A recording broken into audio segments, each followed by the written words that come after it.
I will never forget the morning that I woke up. I reached over to grab my iPhone to pull up the app that I have for my bank account because it was the 2nd of the month and I was getting my residual deposit. And of course, many of you know this feeling. You know, you gotta first thing when you wake up in the morning on the 2nd, what do? You reach for your phone, right? Because you're like, how much did I make? What was my residual? And my residual was over $10,000 that I got deposited into my bank account. And I just remember that feeling of just like, wow, that is so cool.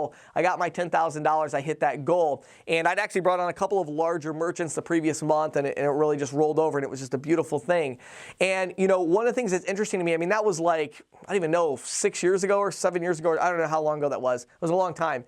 And it's just amazing to me how many top sales professionals in this industry just don't make any money. I know of dozens of salespeople in this industry that make over $20,000 a month.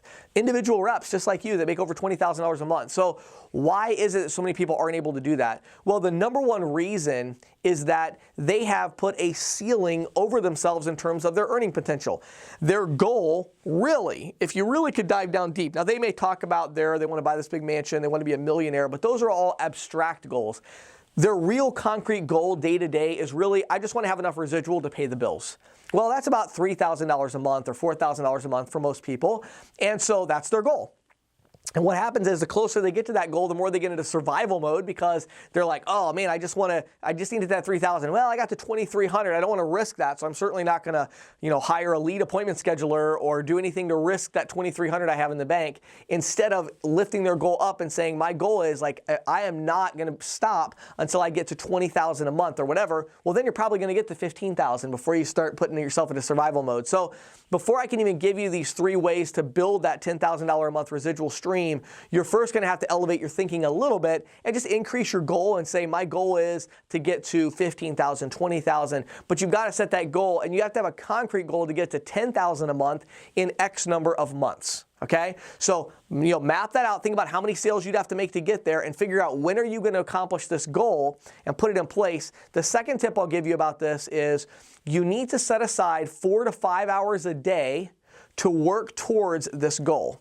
Now, I know many of you are like, 4 or 5 hours a day. What are you talking about, James? I thought you had to work 70 hours a week to accomplish this goal.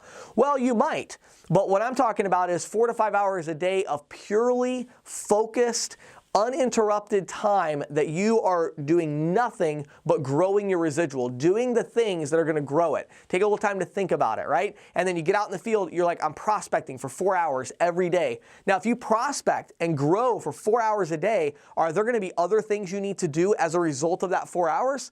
Yeah, you're going to be going nuts. You're going to have so many sales and so many different follow-ups and all these different things to do. And so there's other work to be done, but you've got to carve out your 4 to 5 hours a day of focused time to really go after this goal. So with that in mind, let's jump in and talk about the 3 ways that you can build this $10,000 a month residual, because I've seen these 3 ways work. I've actually done all 3 of these myself personally. I haven't gotten to $10,000 a month with each of them, I guess. One of them I haven't, but I'll kind of go through that with you. So number 1, the first one you can do is just build an administrative team around yourself. That's how I started out. Get a part-time administrative assistant, somebody that can help you do your schedule. Having another person do your schedule for you is probably one of the most productive decisions that you could ever make, okay? So build that administrative team around you. Go to Upwork.com. We just, for our ccstorage.com, our self-storage billing software, we just found a great telemarketer on Upwork. The way we did it was we hired 4 telemarketers from Upwork. Each of them was between $20 to $30 an hour. So these are like professional people, and we hired each of them for 10 hours, okay? And we let them all go in and call for 10 hours. Then we looked at the results, and sure enough, one of them was really tearing it up, doing a great job. Another one is somebody that we could potentially work with in the future, but we got our one telemarketer out of that, and now she's gonna call for 20 hours a week to generate leads for us for merchant services for our self-storage business.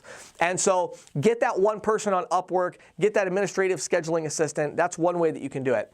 The second way that you can do it, and by the way, that way I definitely got to my 10,000 a month doing that for sure. The second way that you can do it is building a local brand, building a local brand. Now, this way I never got to 10,000 a month in residual just exclusively from doing this, but I'll explain it to you. I have gotten to, I think I got to around maybe 3,000 or 4,000 a month, and the reason is because number 3 just ate up all of that part of the business. But the way to do it is you go out and you have a local brand. What does that mean? That means you hire employees, and you have W-2 employees that go out and sell. You pay them a base salary plus a little bit of commission, and this is where you have 5 salespeople, and you're spending a ton of time with those 5 people out in the field. When you bring them on, you have to stagger their training. And so what I mean by that is when they come in, they're just finding leads for you to go close with them.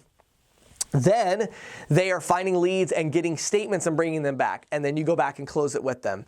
Then they're ready to go close the sale. That whole process might take a month or 2, and so this strategy requires basically a couple things. Number 1, you need to have a background in management. You need to have some idea how to manage a business, and you need to have a little bit of capital or a very, very high risk tolerance because it's going to be expensive to do this.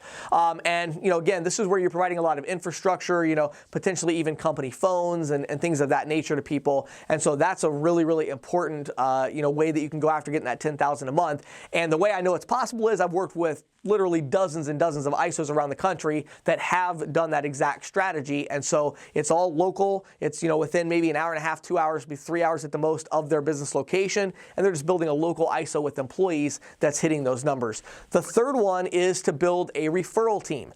And I don't want to spend a lot of time on that third one because I talked about it a lot actually in my last one last week. But building a referral team of 1099 reps, that can be great if and only if you have an avenue to go out there and get a bunch of reps. You need to be able to recruit a lot of people because you're going to have high turnover. People tell me all the time, well, James, what are you talking about? You didn't have that and you started and built this massive team. Well, yeah, but I had 170,000 followers on Twitter. And I have the ability to make a lot of content. And so I was able to get out there really quickly in an industry where there was like no content. Today, if you try to do what I did, you'd be competing with me because the only way I did it was everybody was searching for merchant services was finding me. So they'd have to be searching for that and you'd have to outrank my stuff, which would be a little more challenging. So I think really if you're coming from an industry where you were already in, network marketing or you were already in, the insurance agency or whatever, and you've got a bunch of reps that you can go after, then building the referral team can be great. The reason I love the referral team so much is you're fully removed from the merchant relationship. When I go on vacation, if I have residuals from my referral team, I'm not worried about a merchant calling me at 10 o'clock at night with a batch error. They don't even know I exist. I just referred the rep over to the processor. I'm training them, I'm coaching and helping them, but the relationship is between the merchant and that sub-agent. So that's building a referral team. So there's 3 ways that you can get to 10,000 a month in residual. My name is James Shepard. I really appreciate you taking time to watch this video. Make sure you like our video, make sure you subscribe to our channel, and make sure you share our videos with others in the industry. I would really appreciate it. Thanks so much and have an awesome day.